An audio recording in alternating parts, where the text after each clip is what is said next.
ఓం గణేశాయ నమః సరస్వతాయ నమః గురు బ్రహ్మ గురు విష్ణు గురుదేవ మహేశ్వర గురు సాక్షాత్ పరబ్రహ్మ తస్మై శ్రీ గురువే నమః సదానంబరక్ష మూలదివాస సుధా శ్రావణంతపమత్యం ప్రియంతం తరుణ్ కల్పవృక్షాదికం సాధయంతం నమామీశ్వరం సద్గురుం సాయినాథం. ఓం సాయినాథాయ నమః. ముందుగా మా గురువు గారు అయినటువంటి శ్రీకృష్ణ గురుజీ గారికి పాదాభివందనం చేస్తూ ఈరోజు సాయి సచ్చరిత్ర పారాయణాన్ని తెలుగులో ఇంకొక అధ్యాయంతో మొదలు పెడదాం. శ్రీ సాయినాథాయ నమః. సాయి సచ్చరిత్రము 12వ అధ్యాయము. ఈ అధ్యాయంలో ప్రస్తావన కాకా మహాజని, బాబు సాహెబ్ దుమాల్, నిమోన్కర్ భార్య, నాసిక్ నివాసియగు మూలే శాస్త్రి, రామభక్తుడైన డాక్టర్, ఈ యొక్క వాటి గురించి ఈరోజు పారాయణం చేయబోతున్నాం. ప్రస్తావన: శిష్టులను రక్షించుటకు, దుష్టులను శిక్షించుటకు భగవంతుడు అవతరించను సంగతి పూర్వము అధ్యాయంలో తెలుసుకున్నాము. కానీ సద్గురుమూర్తులు కర్తవ్యము దాన్ని భిన్నమైనది. వారికి మంచివాడును చెడ్డవాడును ఒకటే. వారు దుర్మార్గులను కనికరించి వారిని సన్మార్గమున ప్రవర్తించినట్లు చేసెదరు. భవసాగరమును హరించుటకు వారి అగస్త్యులు వంటి వారు. అజ్ఞానమనే చీకటిని నశింపు చేయుటకు వారు సూర్యుని వంటి వారు.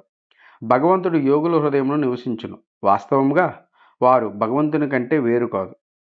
సద్గురుడు శ్రేష్టమైన శ్రీ సాయిబాబా భక్తులకు క్షేమం కొరకు అవతరించారు. జ్ఞానంలోనూ సంతుష్టులై దైవి తేజస్తో ప్రకాశించువారు. అందరినీ సమానముగా ప్రేమించేవారు. వారికి దేని యందు అభిమానం లేకుండాను. శత్రువులు, మిత్రువులు, రాజులు, ఫకీరులు అందరూ వారికి సమానమే. వారి పరాక్రమమును వినుడు. భక్తుల కొరకు తన పుణ్యమంతయు వ్యయపరిచి ఎప్పుడు వారి సహాయము చేయుటకు సిద్ధంగా నుండివారు.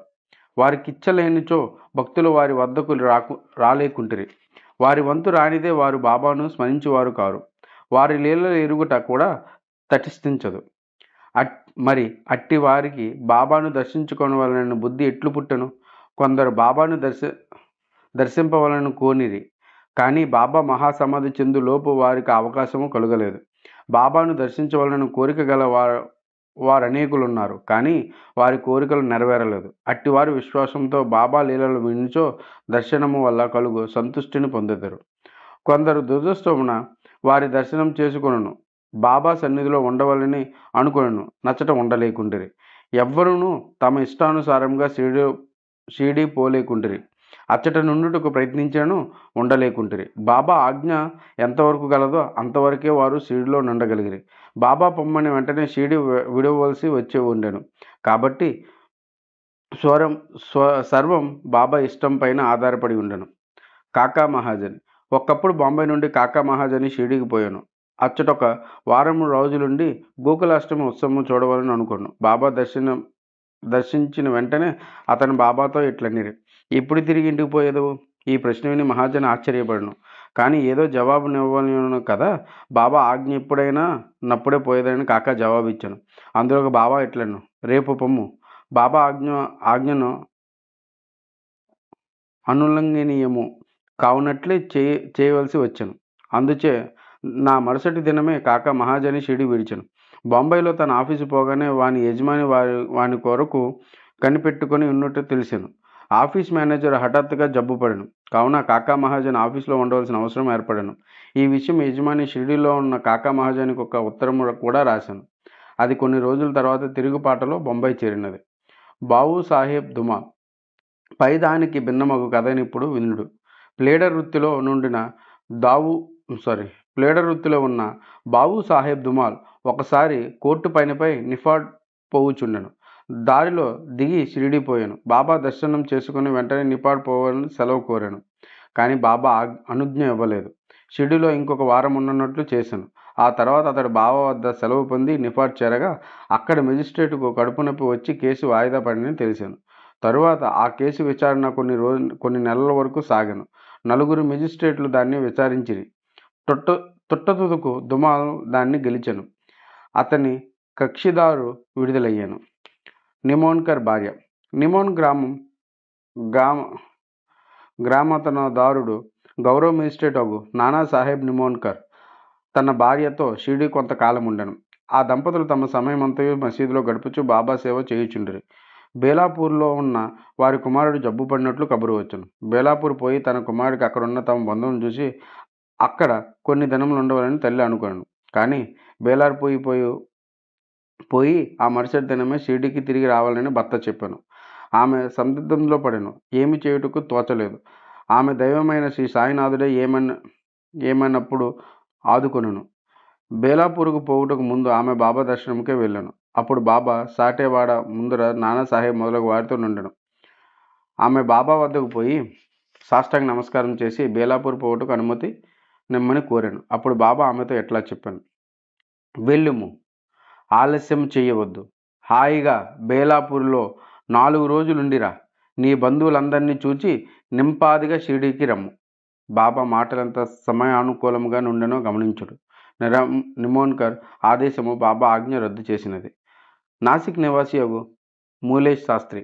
మూలేష్ శాస్త్రి పూర్వాచార పారాయణుడైన బ్రాహ్మణుడు, నాసిక్ నివాసి. ఆయన షడ్ శాస్త్ర పారంగితుడు, జ్యోతిష సాముద్రిక శాస్త్రంలో దిట్ట. అతడు నాగపూర్కు చెందిన కోటీశ్వరుడు బాపు సాహెబ్ బూటీని కలుసుకున్నట్టుకు షిరిడి వచ్చాను. బూటీని చూసిన పెదమ బాబా దర్శనంకే మసీదుకు పోయాను. బాబా తన డబ్బులతో మామిడి పండ్లను కొన్ని పలహార వస్తువులను కొని మసీదులో ఉన్న వారందరికీ పంచిపెట్టుచుండెను. మామిడి పండును బాబా యొక్క చిత్రమైన విధముగా అన్ని వైపులా నొక్కెడివారు, తినివారు. ఆ పండు నూడబెట్టుకుని చప్పరించగానే రసమంతా నోట్లోకి పోయి తొక్క టెంక మిగిలేటివి. అరటి పండ్లకు నొలిచి గుజ్జును భక్తులకు పంచిపెట్టి తొక్కను బాబా తమ వద్ద ఉంచుకునేటివారు. మూలే శాస్త్రి సాముద్రికతము తెలిసిన వాడవచ్చే పరీక్షించుటకే బాబాను చేయి చాచు అడిగాను.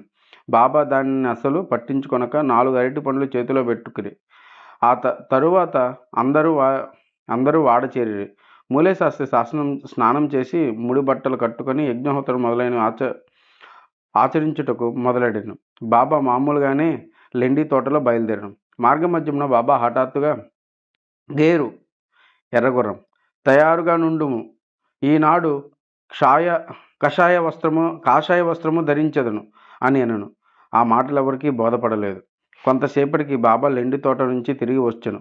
మధ్యాహ్న హారతి కొరకు సర్వం సిద్ధమైన.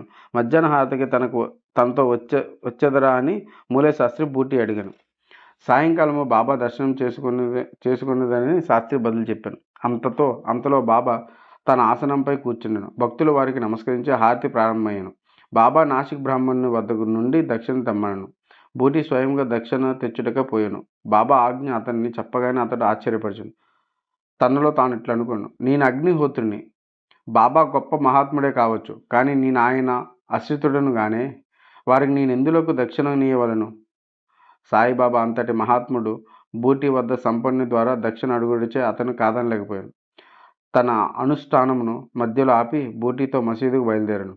మడిలో నున్న తాను మసీదులో అడుగిడిన మైలుపడుదని భావించి మసీదు బయట దూరంగా నిలబడి బాబాపై పువ్వులు విసిరాను.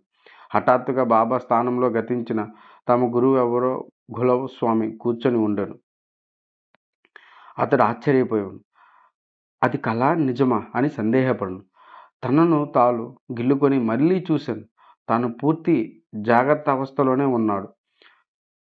భ్రాంతి ఒకటకు వీలులేదు. అయినచో ఏనాడో గతించిన తన గురువు ఇక్కడికెట్లా వచ్చెను? అతని నోట మాట రాకుండాను. తుదకు సందిగ్ధులైన విడిచిపెట్టి మసీదులో ప్రవేశించి తన గురువు పాదములపై పడి లేచి చేతులు జోడించి నిలవబడెను. తక్కిన వారందరూ బాబా హారతి పాడుచుండగా మూలే శాస్త్రి తన గురునామం స్మరించుచుండెను. తాను అగ్రకులమునకు చెందినవాడను, పవిత్రుడైన అభిజాత్యం వదిలిపెట్టి తన గురువు పాదాలపై పడి సాష్టాంగ నమస్కారం ఉచ్చరించి కళ్ళు మూసుకొనెను. లేచి కళ్ళు తెరిచి చూసేసరికి వారిని దక్షిణ అడుగుచూ సాయిబాబా కనిపించాను. బాబా వారి ఆనంద రూపం మోహదాయకమైన వారి శక్తికి జూచి మూలే శాస్త్రి మైమరిచెను. మిక్కిలి సంతృష్టి చెందెను. అతని నేత్రములు సంతోష బాష్పములతో నిండెను.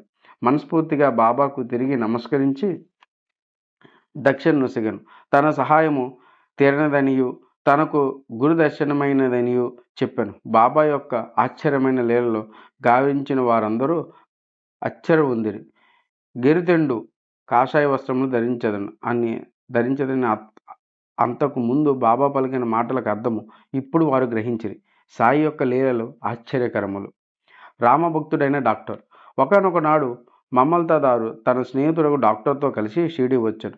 షిరిడీ బయలుదేరుటకు ముందు తన మిత్రునితో ఆ డాక్టరు తన ఆరాధ్య దైవము శ్రీరాముడని, తాను షిరిడీకి పోయి ఒక మహమ్మదీయుని మనస్కరించుట లేదనియూ చెప్పాను. అక్కడ షిరిడీలో బాబాకు నమస్కరించమని ఎవ్వరూ బలవంత పెట్టరనియూ, కలిసి సరదాగా గడుపుటకు తనతో రావాలని మమ్మల్తాదారు కోరాను. దానికి ఆ డాక్టర్ సమ్మతించాడు. షిరిడీ చేరి బాబాను చూచుటకు వారు మసీదుకు పోయారు. అందరికంటే ముందుగా డాక్టర్ బాబాకు నమస్కరించుట చూచి అందరూ ఆశ్చర్యపడారు. తన మనోనిశ్చయం మార్చుకొని ఒక మహమ్మదీయునికి ఎట్లా నమస్కరించితివని అందరూ అడిగిరి. తన ఇష్టదైవం శ్రీరాముడు ఆ గద్దెపైన తనకు కనిపించుట వారి పాదములపై పడి సాష్టాంగ నమస్కారం వచ్చేతనని డాక్టర్ బదిలీడను. అతడన్నట్లు తిరిగి చూడగా అక్కడ సాయిబాబా కనిపించను. ఏమీ తోచక అతడు ఇది స్వప్నమా ఏమి? వారు మహమ్మదీయుడగుట ఎట్లు? వారు గొప్ప యోగ సంపన్నులై అవతార పురుషులు అని నుడివెను. ఆ మరుసటి దినమే డాక్టర్ ఏదో దీక్ష వహించి ఉపవాసం ఉండను. బాబా తన అనుగ్రహం వరకు మసీదుకు పోనని నిశ్చయంతో మసీదుకు వెళ్ళుటకు మానెను. ఇట్లు 3 రోజులు గడిచెను. 4వ దినమున తన ప్రియ స్నేహితుడు ఒకడు కుందేశు నుండి రాగా వానితో కలిసి మసీదులో బాబా దర్శనముకే తప్పక మసీదు పోవలసి వచ్చాను. బాబా నమస్కరించగానే బాబా అతనితో, ఎవరైనా వచ్చి నిన్ను ఇక్కడికి రమ్మని పిలిచితరా ఏమి? ఇట్లు వచ్చితివి అని ప్రశ్నించాను. ఆ ప్రశ్న డాక్టర్ మనసును కదిల్చాను.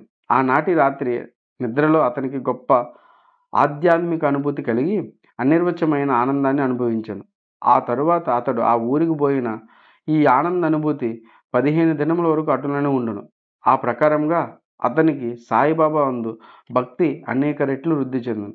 పై కథల వల్ల ముఖ్యంగా మూలే శాస్త్రి కథ వలన నేర్చుకోవాల్సిన నీతి ఏమనగా, మనము మన గురువునందే అన్యన్యమైన నిశ్చల విశ్వాసం ఉంచవలను. వచ్చే అధ్యాయంలో మరికొన్ని సాయిలీలలు చెప్పేదను. 12వ అధ్యాయం సంపూర్ణం. సద్గురు శ్రీ సాయినాథార్పణమస్తు. శుభం భవతు. అలాగే మా గురువు గారైనటువంటి శ్రీ కృష్ణ గురుజీ గారికి పాదాభివందనం చేస్తూ ఈరోజు ఈ పారాయణాన్ని ఇంతటితో ముగిద్దాం. రేపు మరొక అధ్యాయం పారాయణం చేసుకుంటూ శ్రీ సాయి సత్యర్థిని పారాయణం కొనసాగిద్దాం. అలాగే రానున్న రోజుల్లో మరికొన్ని చరిత్రలు పారాయణం చేయడానికి ఆశిస్తున్నాం. అలాగే మీ సపోర్ట్ కూడా కావాలి.